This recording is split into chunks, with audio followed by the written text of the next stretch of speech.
গরম উঠছে। তাহলে ভাব এই গরমে আমি হাত পা পুড়ে রান্না করেছি। পুড়ে গেছে। কিরকম লাগতেছে। রান্না না করলে আবার খামো তো। একবার কালারটা কাছে থেকে দেখা। কি সুন্দর মাশাআল্লাহ। রোস্টের কালার হালকা হয় সুন্দর লাগে। সেই সুন্দর কালার হচ্ছে। কি কি দিচ্ছ আর ভিতর? তার ভিতর রোস্টের ভিতর এর মধ্যে দিচ্ছে হচ্ছে পেঁয়াজ বাটা, সব কিছু ঘরে থাকা উপকরণ। টমেটো বাটা, পেঁয়াজ বাটা, জিরা মশলা বাটা, সব কিছু বাইটে দিচ্ছি। টমেটোর কারণে এই কালার কি সুন্দর।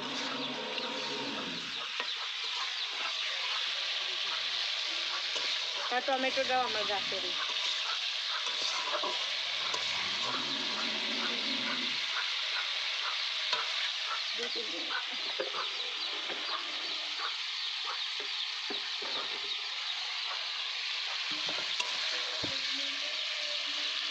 কচুকে দে।